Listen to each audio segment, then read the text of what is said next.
hopefully the fate of humanity and what we can do about it, and what we can at least know about it so we can hopefully do something useful. And that gets to be rather interdisciplinary. It involves a lot of very different disciplines, and that's where philosophy comes in handy, because philosophers are very unafraid of dealing with those areas where we have no clue what we're doing. Once we have figured out ways of reasoning about these unclear things, typically that part gets broken out of the philosophy department and becomes natural science, or theology, or sociology, or psychology, or economics, and what remains is philosophy, and everybody wonders what good are the philosophers. But basically it's about the glue we have when we're trying to connect different facts, trying to figure out how to even think about weird things. So that's why I'm a lapsed computational neuroscientist, have ended up in Vox's philosophy department. And this talk is going to be a little bit about a project that I'm now engaged in, that I call very modestly Grand Futures. Basically, how much can we hope for? How big can the future be? What do we even mean by big in this regard? But since I'm a neuroscientist, let's start a little bit with the history. And of course, like zombies, neuroscientists like brains. And some of you might recognize these brains, at least the labels make them somewhat obvious. They're slightly scaled, but if you're not a neuroscientist, you would typically have a hard time if you found a brain to say, is this a chimp brain or a human brain? They're actually fairly similar. If you look at it, they got all the same parts. Yes, we humans got more. Our brains are larger, and we also got a bit of extra folding because we got a lot of extra cortex.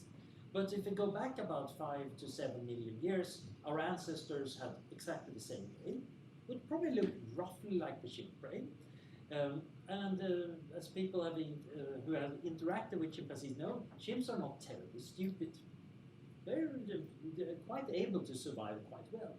But move forward 5 million years, and well, the ancestral chimp probably lived a bit like current chimps do, in the forest, gathering various food stuff they can find, sometimes perhaps using simple tools. Current chimps do that too. Nothing much has changed except that there are metal birds in the sky.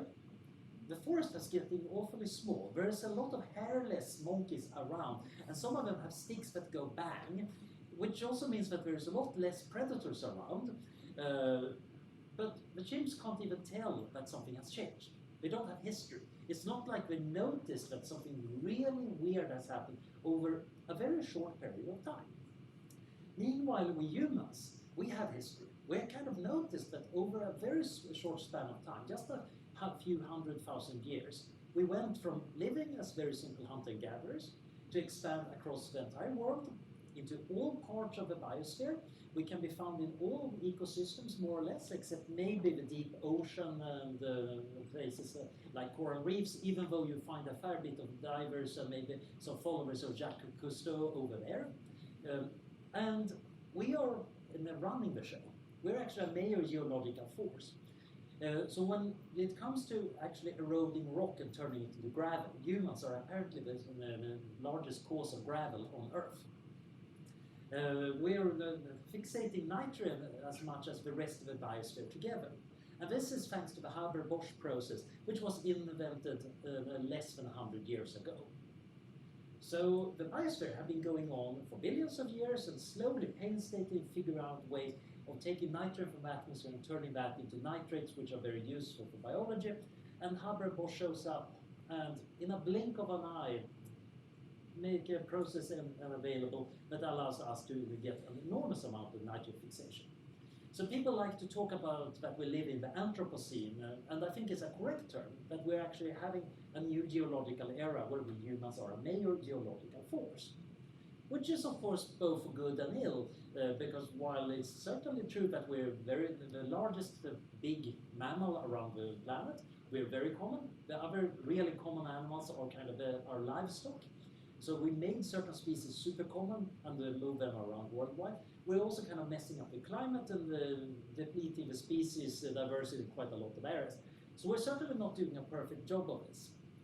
But unlike the chimps, we're also aware that we're not doing a good job at it. We're actually thinking about it. We have discovered over the past 150 years that maybe we ought to be handling this plant better. We even discovered that there is something called ecology, and we're messing with it. Oh, we ought to be better at it, and we ought to have political systems or whatever to fix this. Now, the chimps can't even understand what's going on here, and their fate is in some sense in our hands.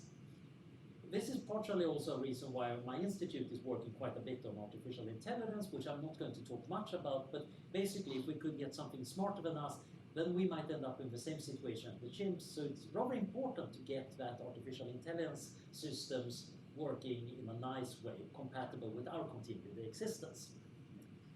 So we seem to be doing pretty well if we look at, for example, the growth in wealth. You probably can't read anything, but this is the world GDP, and you can fit various historical data, and it's a pretty nice exponential curve.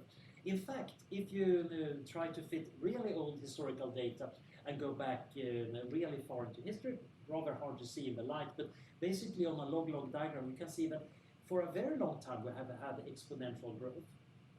Occasionally we invent something like agriculture and it picks up and goes a bit faster. And then we saturate that, and then we pick up a little bit more because we now have an industrial revolution. And one can of course play the very fun game and imagine this continuing and kind of saying that, oh, that is going to imply some singularity by 2050 or so. I don't think that's necessarily a good argument for the singularity or anything, but we can just look at the historical data and notice that we're pretty good at getting richer. In the past, that was in the form of getting more humans to have biomass. Successful hunter-gatherers got a lot of food, they hunted more, they had more children, the tribes got larger, occasionally split, there was more people. For a very long time, humans turned essentially the wealth into more people. What happened, especially towards the end of the Middle Ages and towards the start of the Industrial Revolution, was that we started getting wealth that we didn't turn into just people. Certainly the human population has been going up a lot, but we also started getting a lot wealthier per capita, which has led to a lot of very, very good consequences for us. Even though we are still having serious problems about poverty, we're actually doing some pretty amazing things with it. So here is, for example, an animation showing people living in extreme poverty as a function of time, running from 1990 to 2013. This is pretty astounding. The area represents the number of people who are really, really abjectly poor. And although we might say, yeah, look at the African square, we're not doing enough there. We really have lots of stuff to do. It's pretty clear that things are happening. And this is not about hundreds of years. We're talking a few decades here. We're actually doing it pretty well. So all in all, this sounds like a wonderful success story for a species. We're more abundant than most mammals. We're everywhere. We're actually fixing our own wealth. Except, of course, that many of us feel a little bit like this. Yeah, we're actually maybe in the dire straits because although we're very successful right now, we're also aware that we're dependent on a complicated infrastructure, whether that is the internet or fossil fuels or an international banking system, that is somewhat fragile. And if that failed, we're going to be in deep trouble. And we also recognize that we actually don't understand it that well. The fact that economists are bickering about why financial crisis happened should fill us a bit with fear. The fact that we don't fully understand how to get computer security to work, but we're dependent on having a reliable infrastructure, should really fill us with fear. And we have, of course, cooked up various nice things like biological warfare and nuclear weapons that add to the risk to our own species. So this is another part of what we do at my institute. We do a lot of research on existential risk. So we know historically that there was a whole bunch of related species to humans early in our evolution. Earth could have looked like one of the typical fantasy novels where we actually had a different kind of species. Elves and dwarves and orcs are not totally crazy. You could have imagined a world where the Neanderthals didn't die out, where the various subspecies of anthropoids in Africa didn't die out, and then we would actually have had that fantasy world. However, they did die out. Sometimes that might have been our fault. Homo sapiens was probably a pretty tough competition for many of these species. A lot of them probably died out just by bad luck. Many of them were probably relatively small populations, and occasionally climate did have a hiccup and they just died of starvation or a drought or some predators got them. About 80 to 75,000 years ago, there was an eruption of Mount Toba in Indonesia, which some people have argued led to a climate change that might have reduced our own ancestors to just a few thousand individuals in Africa. It's somewhat controversial and debated, but there is clear signs that there have been genetic bottlenecks in our past where we might have been very close to extinction ourselves. So we should recognize that we are a species among others should tell us that, we might actually be next for extinction too. Even though we're right now doing well, we also know that we're generating better risks. So when thinking about existential risk, the director of our institute, Nick Bostrom, came up with this concept of existential risk. And he argued that, there are many bad things that can happen to us. You can lose a strand of hair. It's slightly bad. But it's of course just personal and you don't really notice it. Or it might be a local problem. There might be congestion, the bus might be late or a train. Or it might be global. Well, there is a bit of climate change, but there's a lot of tiny climate change. And of course it can be bigger. You can be in a car accident. Or it might actually be very bad for you. You're in a car accident and get badly hurt. But what we care about is of course the thing that have very high severity and very big scope. So when we start thinking about things that have a global effect, now we're getting into the world of global catastrophic risks. And some of them might actually be relatively subtle. We could have a thinning of the ozone layer and everybody gets a little bit more cancer. Nobody really is harmed directly or in a noticeable way, but the world has become slightly worse for everybody. And it might also be slightly worse for a lot of people in the future. We have problems like aging, which I would argue is actually a pretty bad thing that is harming an enormous number of people. 100,000 people are dying every day because of aging and aging-related diseases. If people were being killed by an infection at that rate, we would immediately say, this is super important. The World Health Organization should probably drop most of what it's doing and try to focus on fixing this. Now we're kind of a little bit too used to it. We're suffering from a bit of Stockholm syndrome, and as soon as I start talking about stopping or slowing aging, a lot of people will immediately come up with a good reason why aging is actually totally acceptable and actually a good thing for us. But that's another separate talk. I can give that at another time. Similarly, of course, we have had dark ages. And again, we can quibble about how dark the Middle Ages actually were. The Renaissance scholars were, of course, very keen on saying that they're way better than the people around the 200 years before them. But certainly, there was a loss of life quality when the Roman Empire fell. The roads got much worse. There was a loss of knowledge, etc. And the problem is, of course, that some of these things might actually be crushing and across all generations. They would be an existential threat. So the most obvious thing would be something that made us go extinct. There might be other risks. You could imagine a tyranny supported by effective AI surveillance and drones that constantly keeps everybody behaving, because if you disobey, the automated drones will find you and kill you. So everybody who survives will behave themselves and teach the kids to behave themselves. And since all the programmers programming drones are also trained in this system, it perpetuates itself indefinitely. You're getting something like 1984, but with 21st century technology. And it might go on for not just a century, but millennia, millions of years perhaps. At that point we would say humanity would have lost a lot of its potential. And that would have been an enormous amount of loss. Maybe it's still going to be some happiness and lives worth living in this dystopian world, but it would be far less than there could have been. So you could actually lump that in also as an existential risk. There are other people arguing that there could be various forms of extreme suffering going on, that if we create, let's say, artificial intelligence that can suffer, and then we use it without caring that it's suffering, we might actually spend a long thousands of years generating immense amount of suffering, just like we might be doing today with some of our treatment of animals. And that in itself would also be about as bad as maybe an extinction. Again, philosophers and others have a lot of fun debating exactly how to rank this and deal with it. But this is the bad stuff we want to avoid. If we're kind of moral, intelligent, sane people, we want to figure out ways of getting away from that quadrant and make sure that we can survive whatever the universe or other people throw at us, and that the damage is kind of manageable.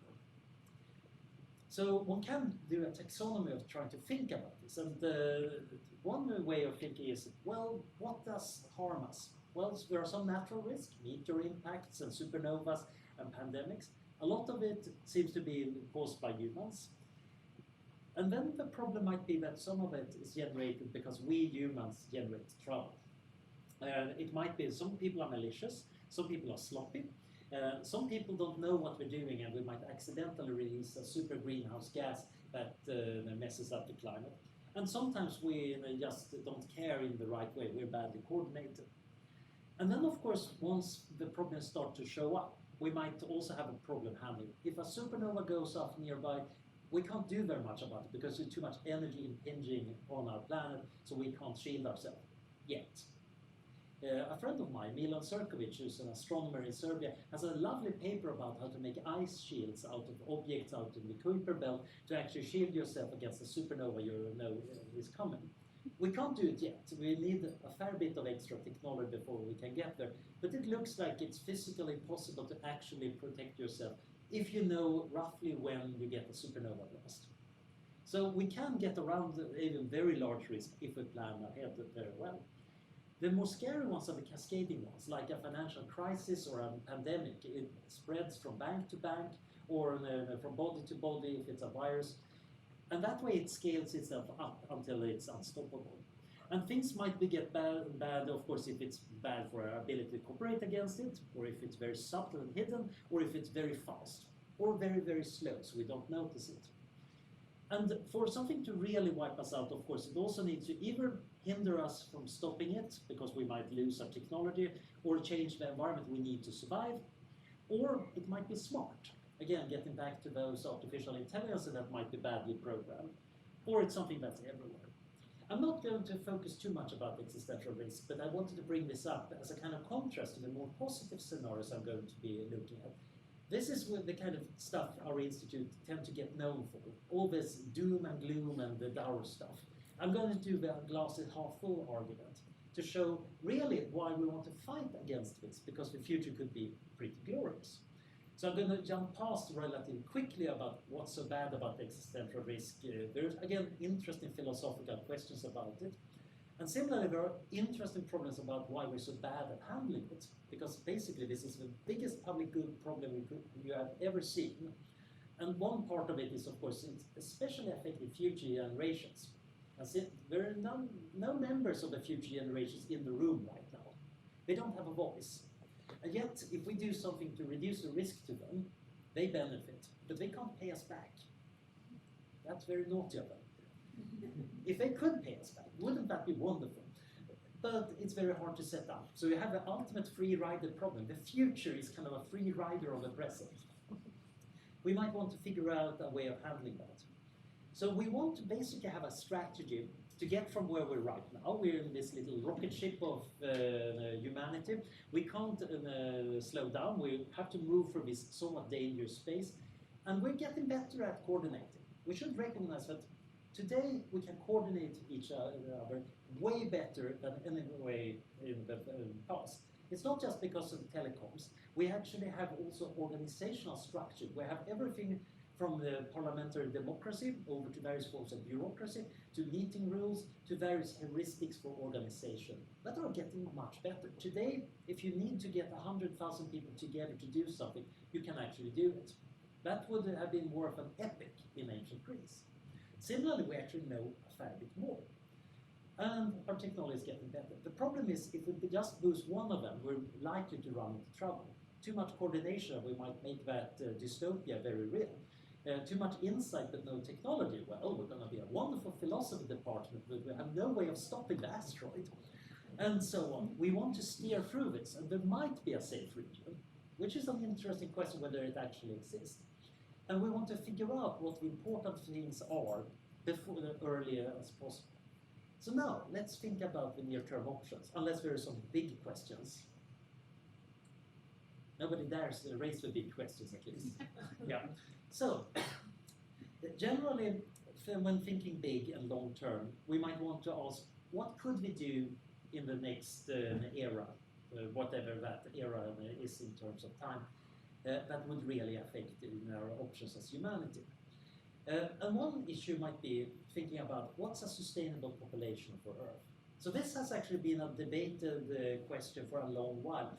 Leeuwenhoek, the guy who's got a name that's very hard to spell, it's actually misspelled several times over on his own gravestone. So if you can't get the name right on the gravestone, you can probably spell it any way you want. But anyway, he was famous for, of course, for the microscope. But he also wrote actually a really interesting essay about what's the largest number of people who could live on Earth. And he used, of course, the ability of the Netherlands in the 17th century to produce food for people as a rough scale on how many people could actually live on Earth. So he calculated somewhere around 10 to 20 billion people, which is actually not terribly absurd. In the years since then, people have been doing this estimation in all sorts of ways and gotten a very wide range of answers. Doesn't seem to be a strong convergence. It's not like we started out being very uncertain, gradually we figured out that the proper answer is kind of this. Instead, it actually seems to have widened. So on one hand, we can say that we know that hunter-gatherers, like our remote ancestors, about 100 million is about what you could sustainably have in the ecosystem. Even there, it's somewhat doubtful because we know our hunter-gatherer ancestors actually killed off a lot of megafauna on most continents. But it seems not too implausible that that kind of population density probably could persist for a long time without crashing the ecosystem. Paul Ehrlich, who is a bit gloomy on the environmental side, but he argued that, yeah, with agriculture, if you do it really well and sustainable, maybe 1.75 billion. That's probably Ehrlich on a happy day. He might be more thinking about hunter-gatherers on the more gloomy days. It seems like, given our current understanding of how we could do agriculture, and if we actually tried really hard, about 10 billion people can probably be sustained. We need to think a bit about how to do it. On the other hand, if we say, screw nature, let's just use the oceans to brew up algae and yeast so we can get nutrients and use all the available land area to grow plant food, you can probably get to somewhere on the order of 7 trillion people. That's not necessarily a nice world, but if you think people are important, this is a good world. Any questions? Sorry, is that entirely like vegetarian and tofu? No meat whatsoever? Probably no meat. Yeah. Again, it might be tricky because once you start thinking like this, you say, what about in vitro meat? Actually, growing animal cells in tanks, that's not terribly dissimilar from growing yeast in tanks. Maybe you could do this. And it might actually turn out that those trillions are actually having, because of advanced technology, they're eating wonderful meals that are way more advanced than anything we could get. So it's not necessarily going to be the super utilitarian world. Although if you want to see a slightly older fictional depiction of it, James Blish and some co-author wrote A Torrent of Faces that essentially sketches out this kind of world, essentially optimized for having a big population. The ultimate limits are basically energy flows, both in terms of how much energy you can get from the sun to essentially produce food, and how much heat emission Earth can do, because there's so much body heat from so many people that you would boil the planet if you had more people. So that's kind of an extreme, and of course at this point all the environmentalists would be up in arms, but we have a pretty big range, and in some cases you could argue that, yeah, we might wish to achieve some of them, but also thinking a bit about how many people actually might live in the future. This is interesting to think of the range. So as a metaphor, I was thinking about if you take really fine grains of sand, I forgot 10 to the -7 kilos or something like that, and each grain of sand corresponds to a human lifetime. Then it turns out that so far there's been about 100 billion people alive, which you could fit roughly into a big rucksack. The total human population would be kind of what I could hold in my hands. There would be literally nations leaking out between my fingers, but that's kind of a nice metaphor. So the total, all humans that ever lived, Julius Caesar, Hitler, and the unnamed cavemen, they would all be in my big rucksack. Now, if we start calculating like that for future generations, we get some pretty big numbers. So in general, if we assume that a normal mammalian species survive for about 1 million years, which is roughly plausible, and we assume just hunter-gatherers, then we would expect about 800 billion people in the future. That's kind of a lowball thing. That's kind of really back to the hunting-gathering. Now, on the other hand, if you have a larger 10 billion sustainable farmers, now you get 14 trillion people. And that's still assuming that we only survive for 800,000 years, which is, of course, an inconceivably long time on a human time scale. On the other hand, it's not obvious why we should just die out after 1 million years if we actually get our act together and reduce some of these existential risks. Especially the hunter-gatherers are going to be very lousy at making nuclear missiles. They're probably not going to nuke themselves. So assuming they can avoid other risks and they can survive for the rest of the span of the biosphere, now we get 10 to the 15 people. And of course, if we get 1 billion years of sustainable farmers, okay, to 10 to the 16. And if we really go for it, 1 billion years of covering Earth with these algal farms, okay, now we're talking about 10 to the 19. And my handful of dust, now we're talking about something the size of the Great Pyramid of Giza. That's quite a lot of future lives. We might again debate, of course, which of these ones we would like to choose, but it's pretty clear that the total amount of future lives, with all the loves and dreams and hopes and despairs and all the other important human stuff, is inconceivably large. And this is still talking about essentially lives like our current. We can't really do that enormous trillion population thing yet, but we can kind of conceive of it. We have technology that are already on that way. So could we do bigger futures? And of course, you can guess, given that I haven't been talking that long, that of course I'm planning to talk about a little bit more radical stuff. So at this point you might of course say, wait a minute, how do we even rein in these possibilities? After all, anything could happen in the future. So one approach we're rather fond of is what we call exploratory engineering. So this was pioneered by my friend Eric Drexler, who is somewhat well known for nanotechnology, but also been doing some very nice stuff about space colonization. And he pointed out that there is this timeless landscape. Already at the Big Bang, when the laws of physics were somehow set, the wheel was in some sense already possible. There was no material you could build a wheel of, but the laws of physics said that, yeah, if you have a wheel and it rotates at this speed, it will hold together or not hold together, depending on what kind of atoms you will have in it.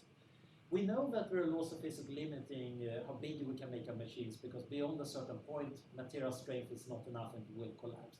We know that we cannot build machines that are larger than a certain size because of light speed limitations, etc. So that red region in this diagram, there are the things that are actually forbidden by the laws of physics. They're not possible to make. Then we have the blue region, stuff we already have, whether that is laptops or the computer screens or cameras or wheelchairs. We know how well they work, and we can imagine slightly better versions of them. The white area in between are things that we don't have yet, but might exist. The laws of physics would allow it. It's not terribly hard to calculate the properties of a building built out of diamond. We can't build buildings out of diamond because we don't have a good way of bulk manufacturing diamond, but one day we might develop that.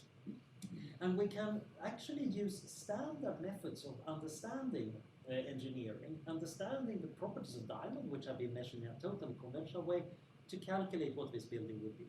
So this is what Eric used when he was outlining why nanotechnology is possible, and actually a pretty cool idea.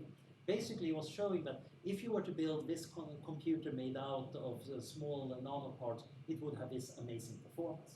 And it's a calculation based on rather standard engineering. So we can trust it insofar we can trust the standard engineering and Eric's ability to do the calculation right.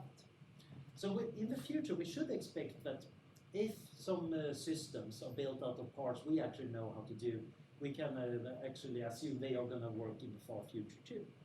There are other things we see around us, and that's of course, if it's done in nature, we can quite often do it ourselves.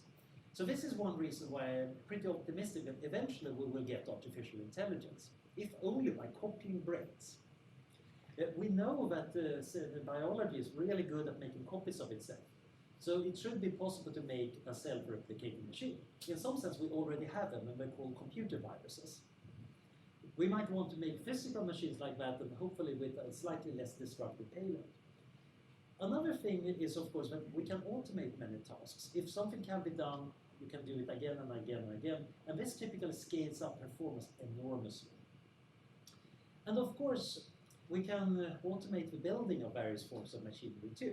We already do that to some extent. In software, we have compilers that take code and help us automate that. We have various forms of automated engineering.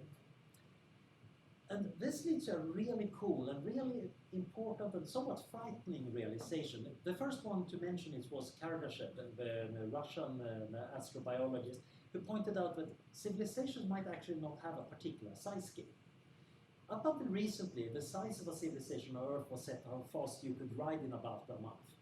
If it was larger than that, then the remote parts of a civilization could rebel against the emperor, and by the time he could get his army over there, they would have a really good army themselves, so it couldn't hold together. Today, of course, we can send the message over the internet and fighter bombers rather quickly around, so in theory, we could have way larger civilizations. But of course, there is also the issues of energy, providing food or transporting infrastructure. And again, that can be scaled up in a lot of ways. Some of the ultimate limits put interesting limits on civilizations. But Kardashev made the point that advanced alien civilizations could actually be ridiculously large by our scales. So some of you might have heard about the Kardashev levels, where he talked about that we are hardly a level 1 civilization because we hardly use all the energy falling on Earth. Now, a level 2 civilization would be using most of the energy in a solar system, a level 3, most of the energy in a galaxy. And the reason he was talking about these things were that looking for aliens by listening to messages they might want to send to you assumes that the aliens want to talk to you. And we don't know whether aliens would like to talk to us. However, we are signaling to all the animals on Earth and aliens who might care to look that we are around because we have built industries, we're lighting our streets, our cities. We're doing a lot of things for our own benefit that are so big that it's pretty obvious that something's going on here.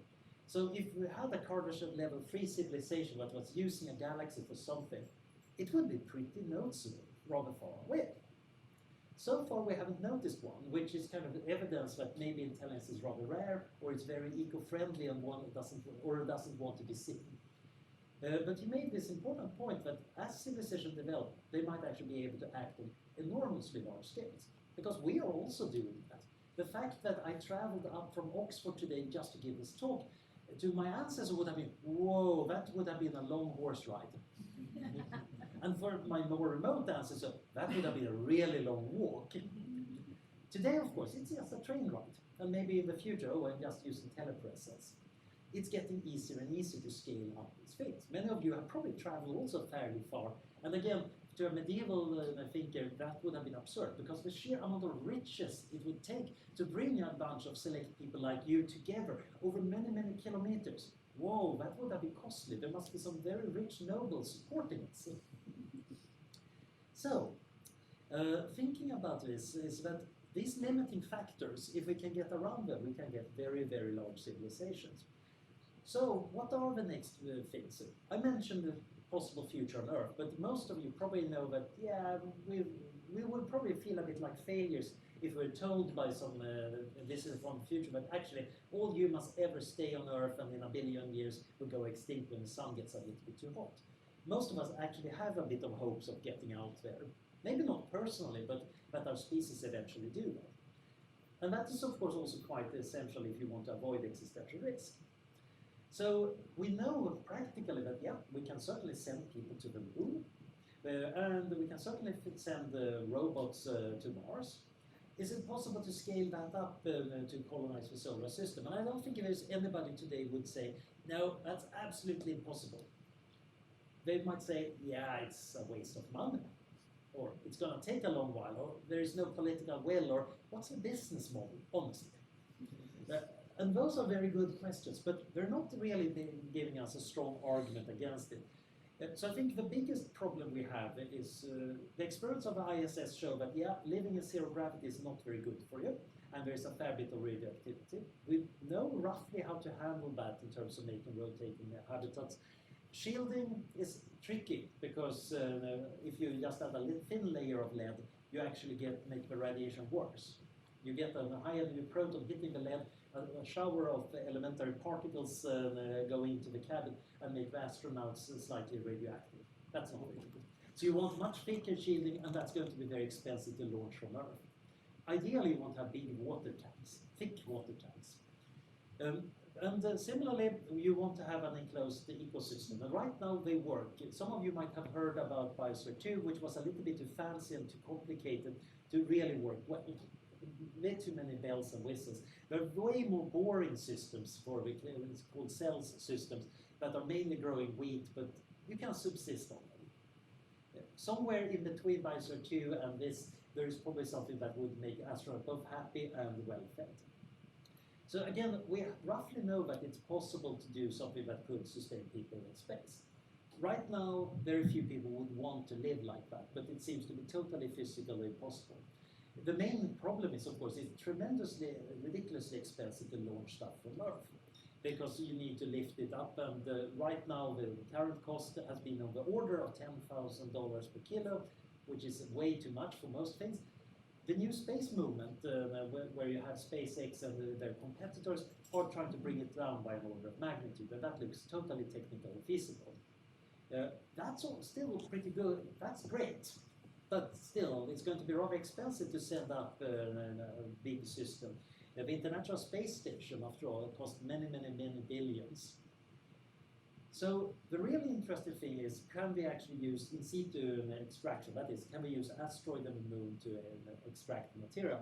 And many of you probably have known the work by Gerard O'Neill in the 70s, which also led to a lot of concept art for his various space stations, which basically worked out the details. And from an engineering standpoint, there are loads of really cool problems here. So the asteroid mining companies that are popping up are kind of getting into the actual nitty-gritty of how do I gather stuff from an asteroid and then turn that into something useful.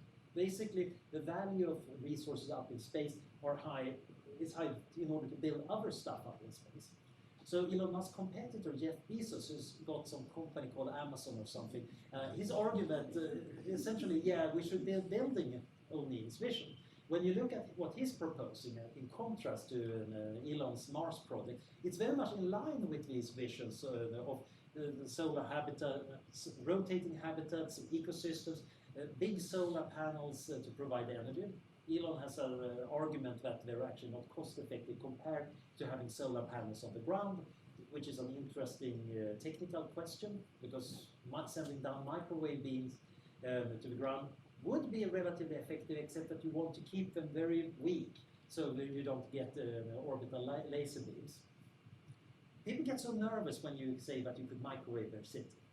They might not actually give you flight clearance. So there is some interesting problems here. Basically, it seems like when you try to review it, it looks like, yeah, technically, right now, could we colonize space? Yeah. It would be super expensive. Right now, there's probably not enough wood. The cost seems to be coming down, probably not super exponential, but at a certain pace. It seems to be doable any decade or century. It's kind of saying that we will do it this century, well, that's a gamble. Saying it will never be done, that requires some very weird assumptions about technology. So it seems like potentially, if we even hang around for a mere 800,000 years, if we retain our technology, we are the most likely going to space for one reason or another. If only because somebody got a weird religious idea as a being is born, not even necessarily a practical one. I do think actually there are very good reasons we might want to go to space, and partially because there is so much of it.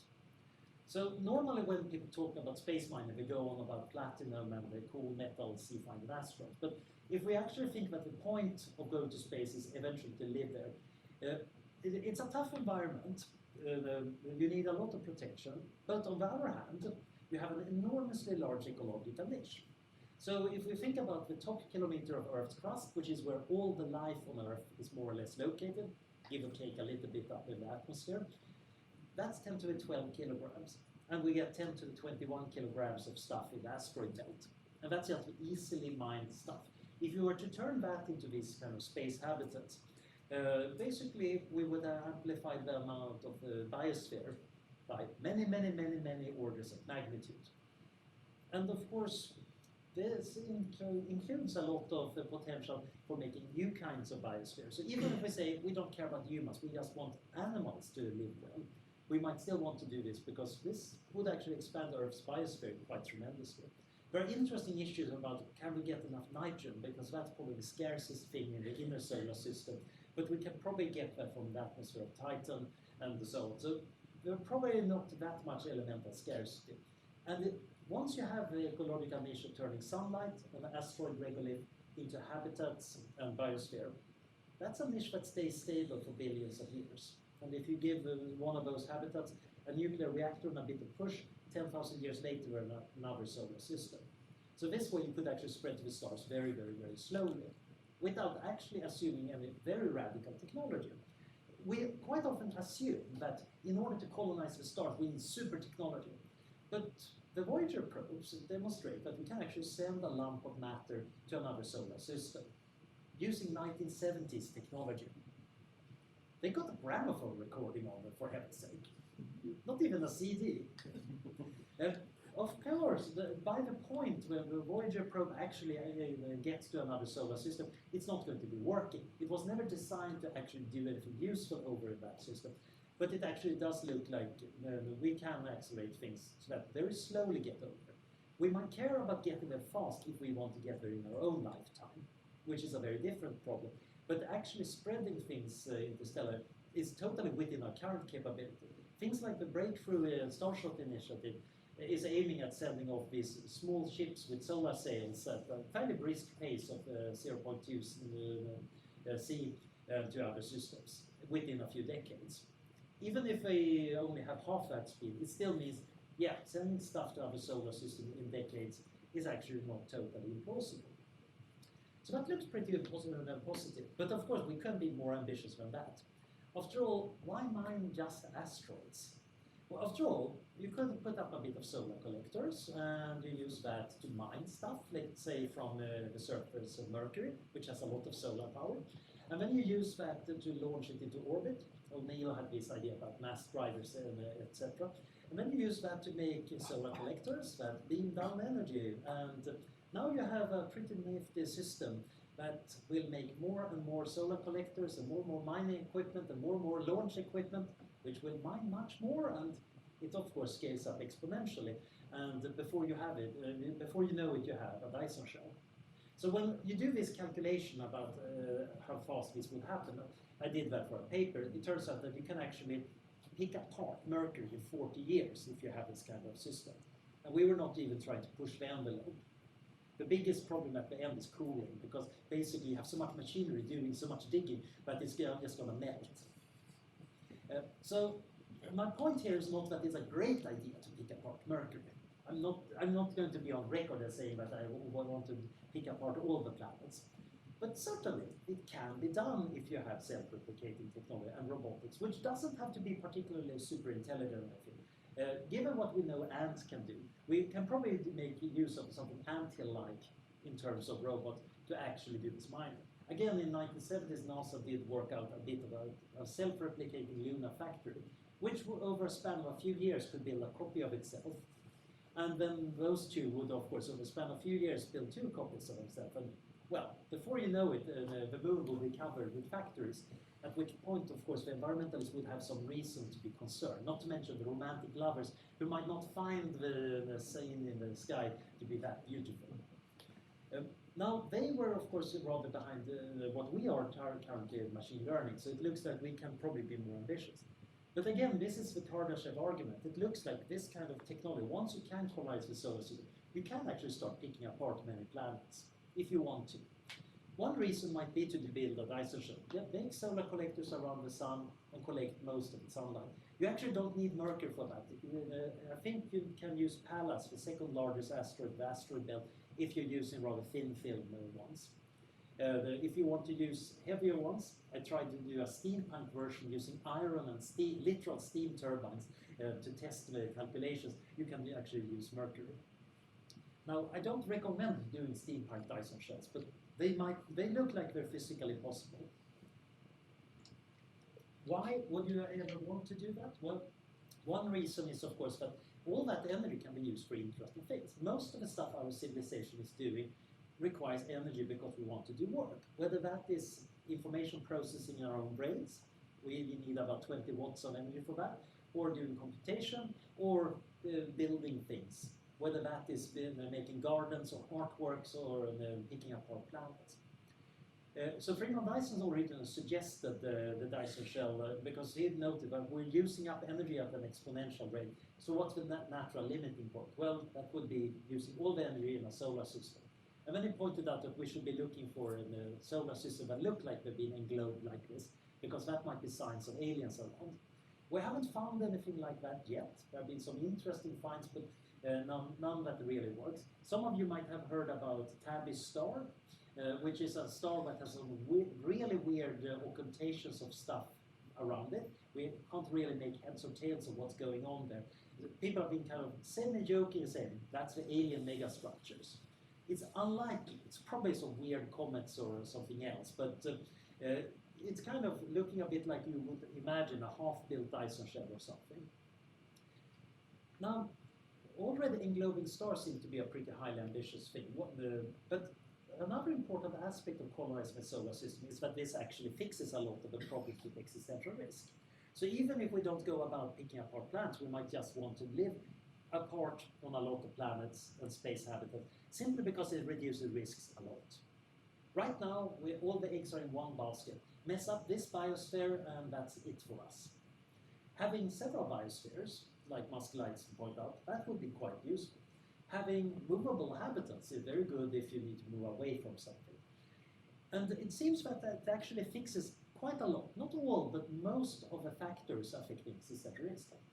I've been trying to investigate a little bit of what could wipe out a civilization spread across the solar system. And it turns out that it's pretty hard to wipe out all of it. Either you need to have something very big and bad, like a gamma ray burst nearby that irradiates the whole thing, or the sun blows up. Or you would need to have something intelligent. You would actually need something that hunts you down. You would really need a super intelligent Terminator scenario or something like that. You can certainly mess things up on this scale too, but the risk goes down, especially from accidents and local things. Essentially, many of the things that would kill us now would be local problems. So one possibility might be that we eventually mature, in the sense that now the probability of us dying out goes down to essentially a very low but manageable level. Of course, this might not be the end of things. When we start thinking about the midterm options, exactly how far can we go? If we have one solar system, why not go for more? When you start thinking about the Milky Way, we probably have about 30 billion habitable planets or so, give or take a fair bit of uncertainty. But in the past, we believed that Earth was super unusual in being a solid planet in the life zone. Now we're finding several such planets every week. It's no longer news. It's not even worth printing anymore. It's just ending up in a big database. It's only when you get a really weird planet that people like to talk about it. And if you start thinking about, well, suppose we start to colonize that. And so we take the number of planets and the population, let's say 1 billion people, and the lifespan of a typical star, which is in the billions of years. And we might even have a few generations of future planets we form, divided by human lifetime. We get something on the order of 10 to the 29th possible lives. So my dust metaphor, remember, each human life is a very fine piece of dust. Now the total mass, I think, is on the order of the rings of Saturn. Not the Great Pyramid of Giza, but the rings of Saturn. Which, again, is of course pretty hard to imagine how much that is, but it's a lot. Can we do interstellar colonization? As I mentioned, sending self-sufficient space habitat seems to be physically possible, but rather slow. So I did a paper that I jokingly called Spamming the Universe, where we started thinking about sending self-replicating probes out there. So basically you want navigation equipment to get somewhere, you want solar collectors, you want to mine a little bit to replicate. So Robert Freitas, who did part of that NASA study about the self-replicating factory, calculated 500 tons would be about right to make something that could land on an asteroid and then copies of itself. In a version of that where he piggybacked that on the British Interplanetary Society's Daedalus model, he kind of made a sketch of a self-replicating interstellar probe that would go to another solar system in a few decades, spend 500 years building a few copies, and then send them off. This is really, really slow. It would anyway colonize the Milky Way in a few million years. In our paper, we did a sketch where we essentially argue that you could do this with 30 grams. This is because we believe that you can actually use nanotechnology to do this much better. We know that an acorn actually can grow into an oak given sunlight, nutrients, and a bit of time. And we know that we can actually cram in a shocking amount of information storage in that. So I'm not going to bore you, especially since I'm kind of behind in time anyway, about our calculation. We were kind of investigating various physical things. Generally, it's true that the rocket equation is not your friend. It's absolutely horrible to try to launch a rocket because you need to move all the fuel. So you want to avoid that. And one way of doing that is, of course, having an external accelerator. So what we did was actually thinking about if we have a Dyson shell and that using electromagnetic coil guns throw away a rocket and you just use the rocket to slow down, you get stuff that is much more efficient. There are interesting speed limits, which I'm totally not going to be getting into too much because I don't have the time. One of the biggest problems is actually dust. And we don't know enough about interstellar dust yet. And astronomers have not been doing the job right because the people who normally work on dust, they look at the fine dust that is involved in star formation, and you can very clearly see on beautiful sky pictures. But that's too fine to be a danger for our space probes. Meanwhile, the people doing planet formation, they care about asteroids and things. That's too rare to be a problem. The thing we worry about is kind of 1 gram or the dust, the gravel between the stars. And that's hard to detect, and we actually don't know how much there is. Hopefully, the Breakthrough Starshot initiative will lead to both research on this and maybe just experiment by sending out a few things and see what we run into. But it looks like the density of dust might actually be what actually gives us speed limits and how quickly we can go between stars. So again, basically what we're talking about is we use that picking apart Mercury trick, we accelerate probes, we send off them, and eventually they coast into a system, slow down, they colonize, and then they repeat. And instead of sending it to every star in the Milky Way, we calculate that we can do it to every galaxy that can be reached, and then colonizing each of those galaxies. So it turns out that when you do the math about this, you can colonize a shocking amount of the universe. Basically, it turns out that we can send the probes out to, well, this is the visible universe, which is 40 gigaparsecs large. If you go at 50% light speed, you can get 1.2 gigaparsec out. 1 parsec is 3.26 light years, so we're talking 3 or 4 billion light years.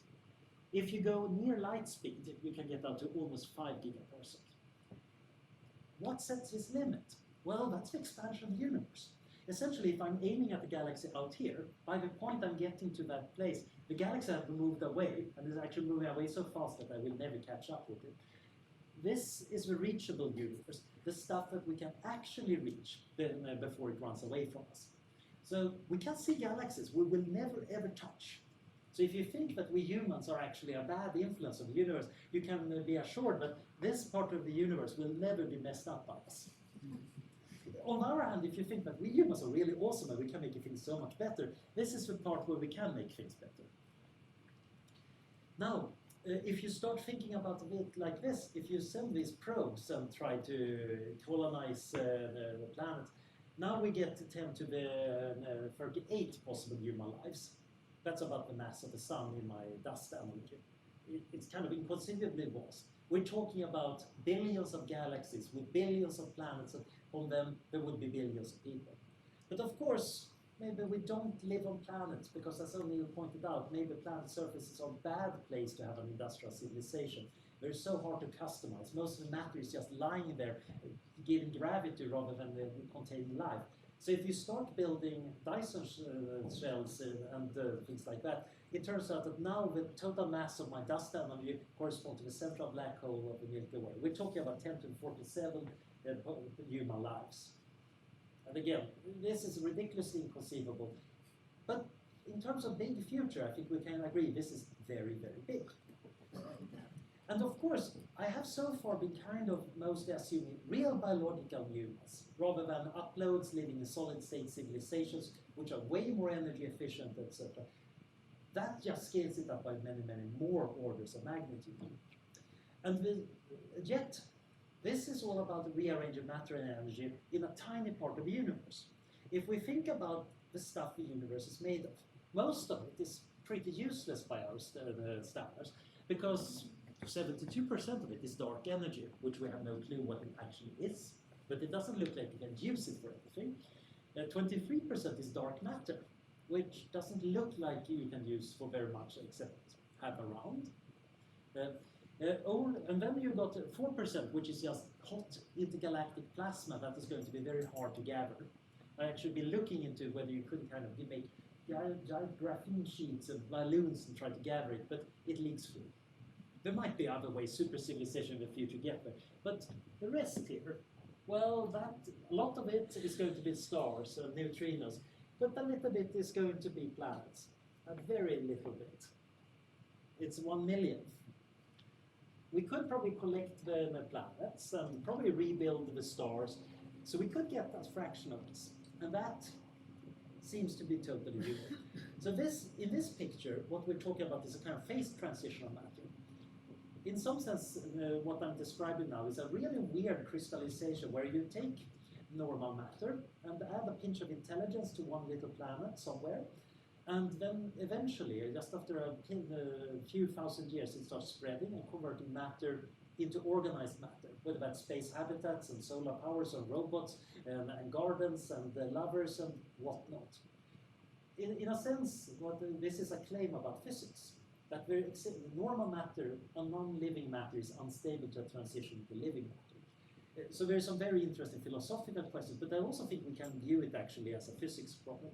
It might sound rather outrageous to talk about it like that, but if you think about it, if you take just a lot of hydrogen gas and leave it long enough, it tends to turn into stars and planets. So matter is already unstable and changing over time.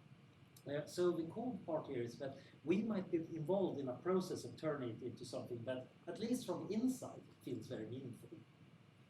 From an outside perspective, it might be just as cool as neutrinos, but that's very different. Now, for the long-term options, because this was, of course, not big enough, the universe is actually unsustainable. So what we have found over the past few years is that it's not just that the universe is expanding, it's expanding faster and faster. And that's that darn dark energy doing. And we don't really know why it's there, but it certainly has an effect. The normal matter and the dark matter is kind of trying to bring everything together and make it form big clumps. But the dark energy is moving things apart. And this is accelerating, and that's going to have some interesting effects. So if we look at what will happen to the universe if nobody does anything about it, it's roughly this scenario. So right now we're in the stelliferous era, the era where there are stars around. And over the next few billion years, there are going to be a lot of spectacular galaxy collections. So in about 4 or 8 billion years, it's likely that the Milky Way and the Andromeda galaxy are going to merge. And within 1 trillion years, most of the galaxies in the local group will either have escaped or merged together into a giant, big blob of a galaxy. That's not necessarily dangerous to us, except, of course, that the sun will have burned out by then. It's mostly going to be a lot of spectacular gas clouds meeting, turning into a lot of hot young stars that explode as supernovas, so don't stay too close to them. But in the end, it's mostly cosmetic. A more important problem is that the galaxy clusters are drifting apart. They're not bound to each other. So, and the expansion are separating them. So in about 1 trillion years, we will lose connection with all the other galaxy clusters, and we'll never be able to send a message to them. This is also means a redshift of the signals from the rest of the universe. We're going to be able to see further and further out, but it's also going to get more and more redshift. Eventually, we can't see anything of the past of the universe. Right now is kind of golden era of astronomers because they can actually see the rather early stuff. They better do good recordings and give to our remote descendants because our descendants can't actually observe the early universe directly. And they're actually not going to see anything outside their own galaxy cluster. So this leads to an interesting problem in my big picture of expanding. The reachable universe is way bigger than a galaxy cluster. So if we go out and colonize as far as we can, in about 100 billion to a trillion years, these colonies will all drift apart and will never ever be able to communicate again.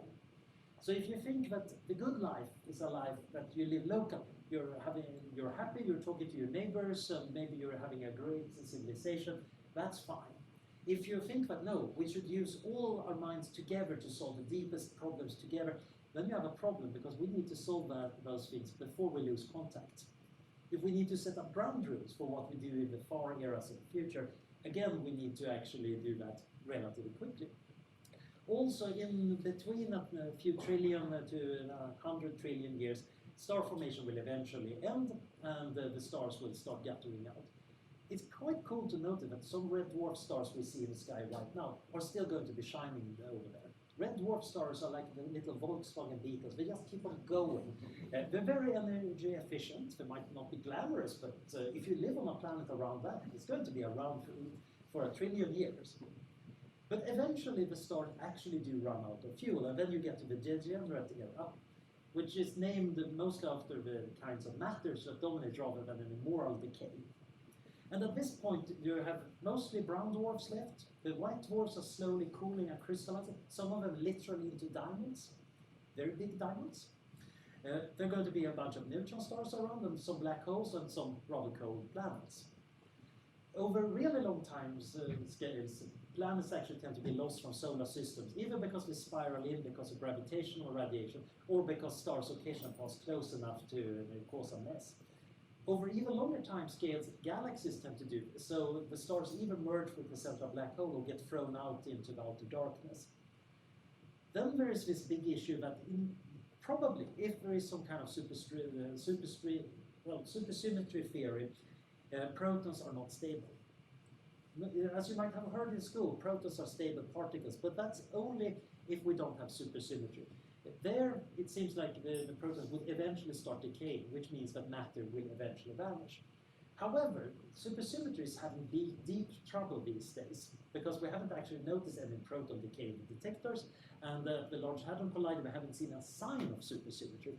So actually, it might be that protons are way more stable. But quite a lot of theories predict that protons in the really long run are not stable. Even if you have a piece of matter that's not falling into a black hole, eventually it will start decaying. One reason is simply quantum mechanical. Over ridiculously long time spans, 10 to the 63 years, matter is a liquid because of quantum fluctuations. So if you build a big computer, it will, over time, randomly, because of quantum tunneling, turn into a glob of matter, unless you constantly repair it. And over ridiculously long time spans, even if you keep it from turning to a glob of matter, it will actually turn into a black hole because of quantum tunneling. And black holes don't last that long. In about 10 to the 106 years, even the biggest supermassive black holes will evaporate. And of course, smaller ones, like the sun, sun mass black hole, will disappear before that. Now, the black hole era has this interesting property that, yeah, you still have a few black holes around, and occasionally a little bit of fireworks when two collide, but it's going to be rather quiet. And then occasionally they will go out with a bang and turn into energy. That energy, of course, just spreads out. So eventually you end up with a dark era, where it's essentially one elementary particle isolated from all the others by the expansion of the universe. There is nothing to store information. There is no way of communicating. There is literally no history. It's a very boring era, but there is nobody around to be bored about it. There are various weird things, really annoying cosmologists and philosophers over here, kind of like the rats moving in an old decrepit building, the Boltzmann brains. They ask any philosopher of science about them, and they're going to go on a rant how annoying they are. But basically, in this ridiculously far era, you're just having random processes going on. There's not much meaning and point. We are kind of children of the stelliferous era, and if we play our game right, we can probably live quite well into the degenerate era and actually change things around a fair bit. Again, I'm totally running out of time, so I'm basically going to give you a brief headlines of an argument I've been doing in a few papers. But basically, civilizations are physical objects that do information processing. So whatever the real goals we should be aiming for are, it seems to be actually that they require information processing of some kind. Maybe the true meaning is love, and love is not per se information processing. But it certainly requires information processing because you need to remember who you're in love with and what the properties are, and remember from moment to moment that you are in love. So you have a kind of instrumental goal to do information processing. And most of the things that matter require that. Now, the cool thing is information processing is subject to thermodynamics. There is a cost of erasing one bit of information. There are ways of cheating using reversible computing and quantum computing, but they need error correction. And over very, very long time spans, of course, occasionally randomly things go wrong. So you will need energy. This energy is proportional to temperature. So if you have a very cool computer, you actually can do a lot of computation. Now, the future I described is rather dark and bleak, but it's also very cold. You can do a lot of computing. So it turns out that for the next 500 billion years, very large black holes are actually the best heat sinks in the universe. So if you want to kind of boost your computer in the office, get a supermassive black hole, build a little Dyson shell around it, and dump your waste heat in there. But after that era, the microwave background radiation of the universe is colder. Eventually it levels off because of weird quantum gravity reasons, which I don't fully understand, to this very low temperature, 10 to the minus 30 Kelvin. That means that if you wait with a computation that you could do right now, where the background temperature is at 3 Kelvin, until that era, you get the factor of 10 to the 30 more computations. So if we just save a small amount of mass and wait really long into the far future, we can actually do much more with it. All those computations, all that love and the art and culture and the minds of whatever your civilization is using computation for, you get enormously much more. It's going to be run very, very slowly because it's very hard to get rid of waste heat in this very cold era. There are various interesting aspects of how many operations can be, but you get even more ridiculously large values. Again, advanced civilizations are probably going to be having a rather large discount factor, so jumping into the far future is actually fairly reasonable. So I'm suggesting in a recent paper that actually you want to spread, and then you want to sleep out the hot summer months. So you do an estimation. After last week, I think most of us kind of totally understand that thing, that the universe is too hot right now. So in a few trillion years, then we wake up, and now we harvest the universe and get the maximum value. So I don't have the time to get into my thinking about whether this can be used to detect whether there are aliens around, but basically it looks like, yeah, there is some loss of material that could be useful. So if you're a real advanced civilization, you might want to prevent this from happening. And then we humans might want to look for, are there any weird things going on in astrophysics that looks like it's keeping matter from disappearing? To make a short history of it, it doesn't look like it right now. I put some astronomers to look for it, but it actually puts some constraints on the amount of aliens. It doesn't look like we have any nearby competition. But in any case, if you end up thinking about just how much minds and how many lives by a human standard you could get in this era, you end up on the order of 4 times 10 to 1 Google. And with my slightly strained dust metaphor, now we're talking about a mass of human lives corresponding to the entire visible universe. Basically, my metaphor has kind of become as large as something incomprehensible it's supposed to be a metaphor for. Which I think at least I can sum up as, yeah, that future is big, very big. When you think about evolution, again, you can run numbers, and it looks like we've done very little of the total evolution that could have happened in the universe. So there are some ultimate limits to growth, but they look like they're ridiculously large compared to our current constraints. We're really at that first flickering of intelligence in the very early part of the universe, and we can go out and do some very amazing things. Now, returning to us here and now in Manchester in the year 2017, what does this mean to us? What should we be doing over the next few weeks given this? Well, first of all, we should feel rather optimistic. The future can actually be very, very bright. That's also a reason to fight for it. Even if you think that the best we can hope for is having 800 billion hunter-gatherers living in the future, that's still a lot more people than exist today. And threats to humanity surviving that long should be fought. We need to actually work rather hard on avoiding existential risk. And of course, if we really think that it will be good to get to that amazing Google-sized in the future, then we really, really want to work hard on reducing the probability that we go extinct or foul up the situation now here, right at the beginning. And it doesn't matter that many of my calculations are very rudimentary, or you can actually quibble quite a lot with the numbers. Because give or take 10 orders of magnitude, and you still will end up with a conclusion that the future matters enormously compared to the present. Certainly, we like the present because we live there. We certainly won't want to give up our lives too. But the future is so big that we ought to be working very hard on fixing that. Also, we don't necessarily need to rush. It turns out when you calculate this expansion that, yeah, if we waited a million years, some galaxy would escape us.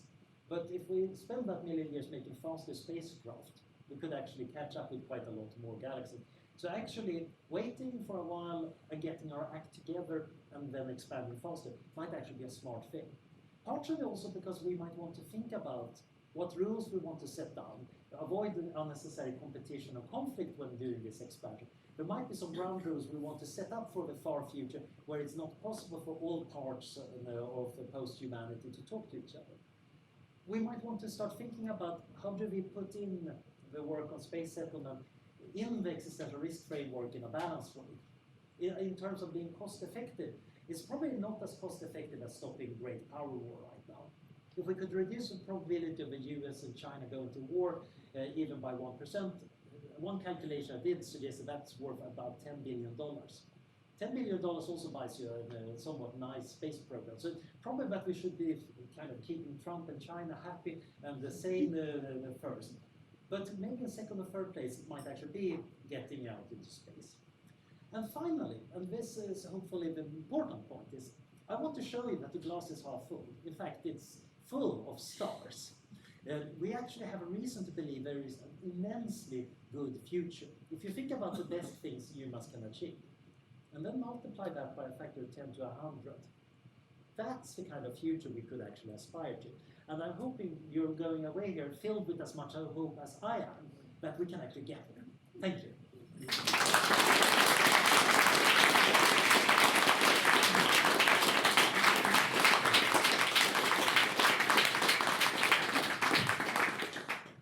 Wow, that's pretty mind-blowing.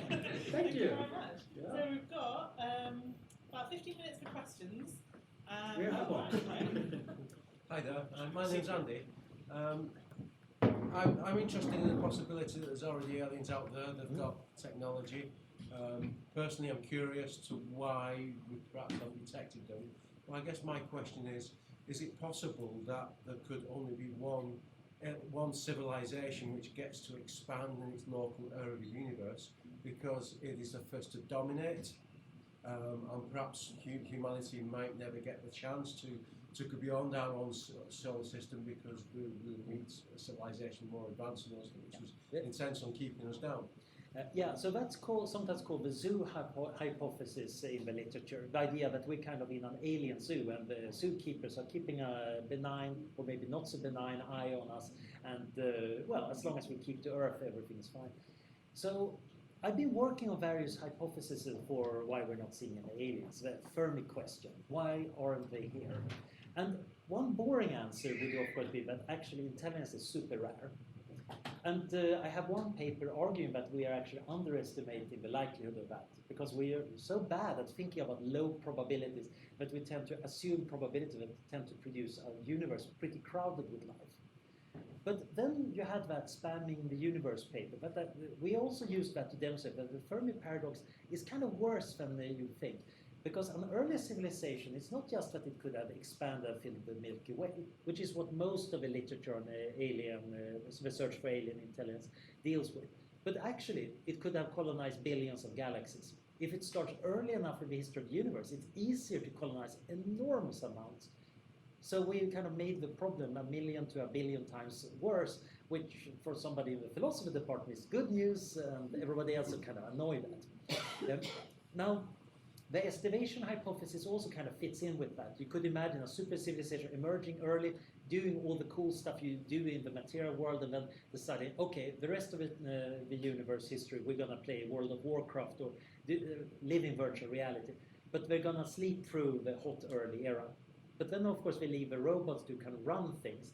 And what do you do when stuff evolves inside your stuff that is intelligent?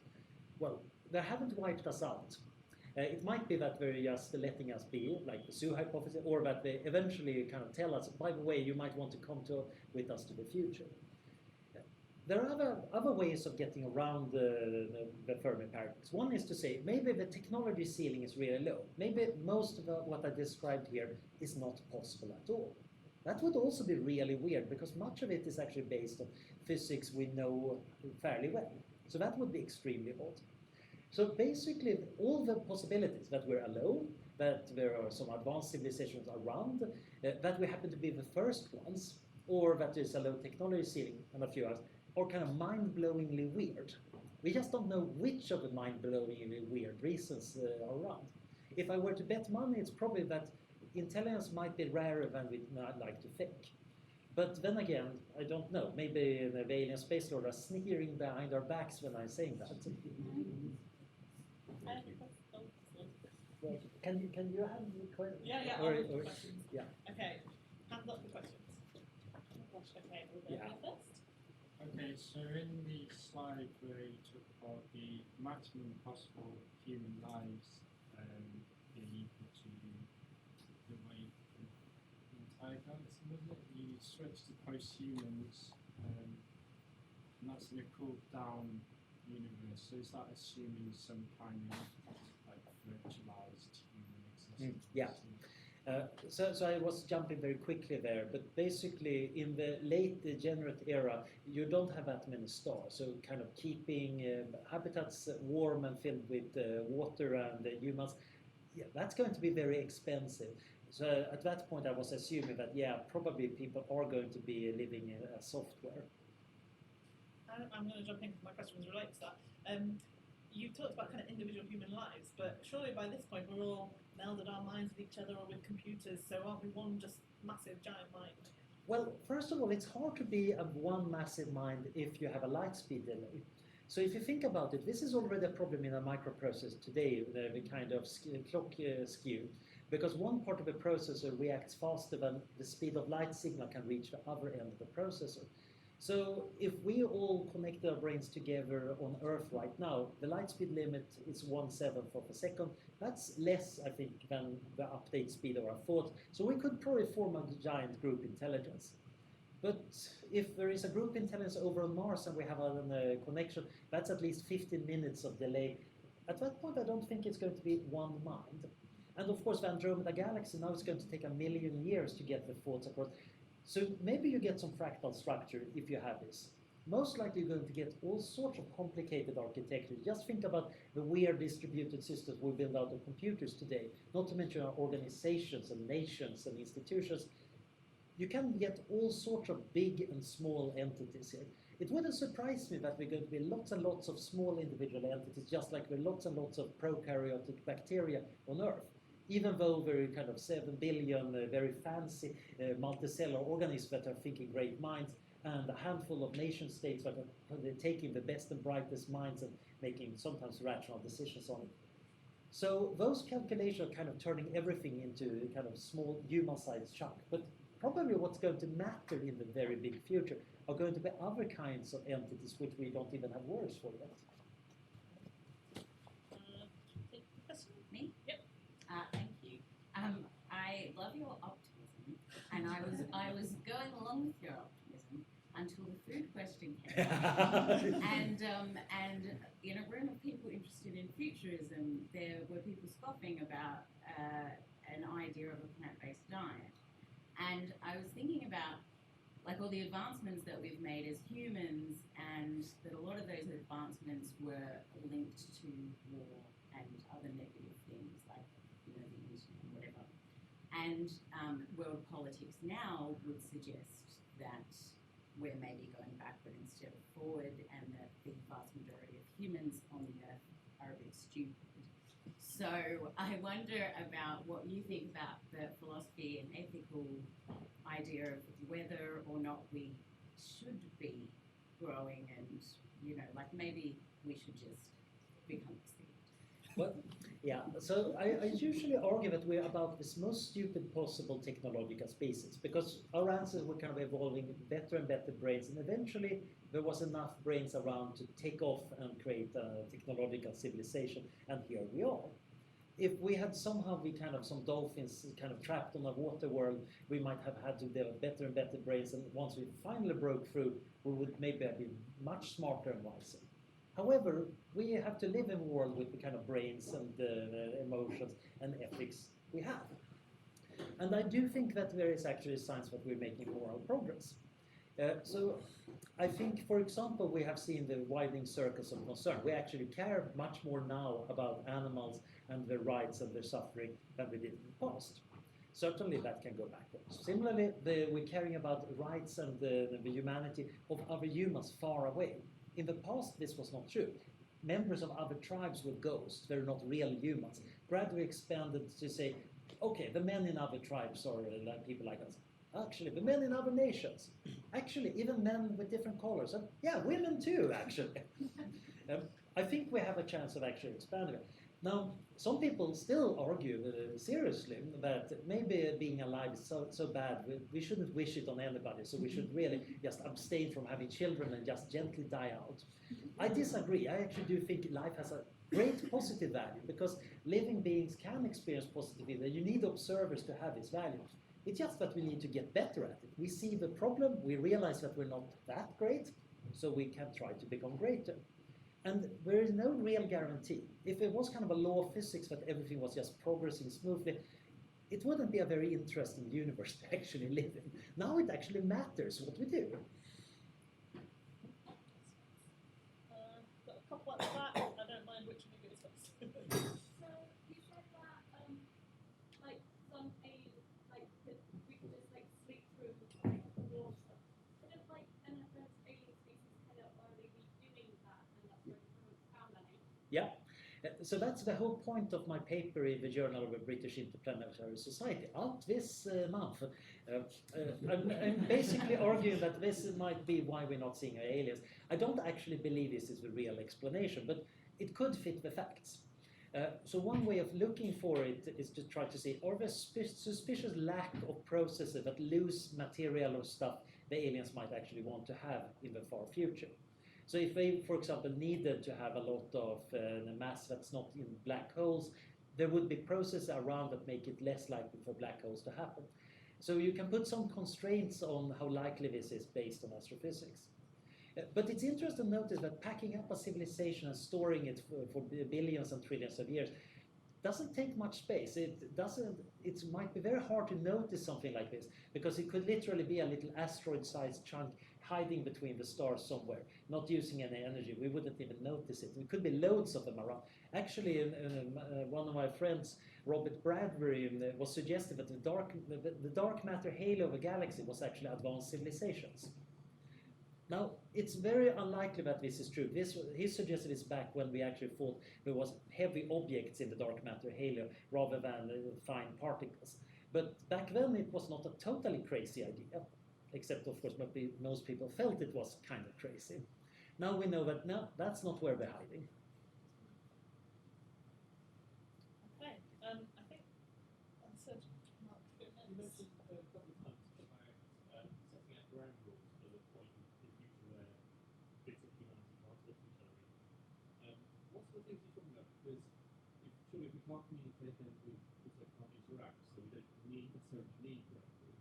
Or are you concerned about a period where we can't communicate sufficiently to negotiate, but we're near enough we can still kill each other? So you might want the first ground rules just about how you go about colonization, so you don't get into fights about who goes first and who goes where. So that's the kind of basic ground rules. Then you might also have rules that are just universal ethical rules. Maybe we say, yeah, don't run uploaded minds in virtual hells. That's bad. That's immoral. Let's never do that. No civilized society should ever do that. Even though we can't check on you, we all agree this is so bad that we'll never do it. But then you have this cool intermediate era, especially if you encounter aliens. So you might imagine that you're expanding out in space, and in some remote galaxy you find the Zorgons, and they're expanding like you. And you start talking, and you realize, oh, so you Sorgons are really interested in calculating digits of pi. And we humans have reached this state where we think we want to run computers calculating happy minds in ecstasy and feeling really good. Wait a minute, your computers could run human minds too. And we could calculate digits of pi. Let's make a deal. There is a kind of trade-off, but we can actually get more pi and happiness this way. So you essentially do a bargaining strategy. And this is something you want to have figured out before you set out, because then the message will spread through the part of human space and Zorgon space that is in touch, so you can actually agree. The problem might be that a bit further away you encounter some other aliens, and they're really interested in calculating Euler's gamma constant. The humans over there made the same deal, and now that good news is spreading out. But unfortunately, calculating the gamma constant and pi, that's kind of exclusive. So you need a way of handling it when some colony somewhere in human space gets the message from both sides that they're supposed to calculate pi and gamma. So at that point, you want to just have set up the rules so you don't end up in trouble. So these are the things we're thinking about. We're actually writing right now a paper about kind of game theory for this extended civilization. There's some very weird things that happen in game theory when you have a continuum of actors rather than discrete actors. Most game theory is between two players. Some weird game theory involves multiple players. But here, you have kind of a space full of players. We've got time for one last question. Just a quick one. You know, pulsars, they send a beam of radio waves constantly. Could that be a form of lighthouse for aliens, where they've got better technology, and to us it looks like it's natural, but to them they've manipulated space matter to create these pulsars over a long period of time? So when people first found the pulsars, for a brief moment, in kind of a span of a week, people were wondering, maybe these are alien signals. There was some serious conversation among astronomers. Then people realized, no, there is not much information. It's just regular patterns repeating. So it doesn't look like it's a message or anything. However, pulsars actually do show up in the conversation about detecting alien intelligence, because they're very particular objects. They're a particular part of the sky. And you know that other civilizations will be looking at it. So you can actually say that if I'm in a straight line between a star and a pulsar, anybody on that star will be looking in this direction, so I can actually send messages. So there are some rather cool papers, some which I actually presented at a meeting a few weeks back over here in Manchester, about how to use them as beacons, kind of indicators, a bit like lighthouses. This assumes the pulsars are just natural. And I don't think anybody is really thinking they're artificial. There was a recent paper arguing that you can extract energy from pulsars by putting essentially coils around them, and that this is way better than Dyson shells. I'm on record disagreeing because I really like Dyson shells, but you can certainly do a lot of very cool engineering around pulsars too. So it makes sense to watch them, because they're both, even if they're totally natural and nobody has built anything around it, they're actually telling us some very interesting things about the extreme states of matter. But it's also a natural point for advanced civilization to go and do stuff. So it makes sense to keep an eye on these kind of unusual spots, because they are natural watering holes essentially for intelligence that is curious about the same things as we are. So watch the pulsars.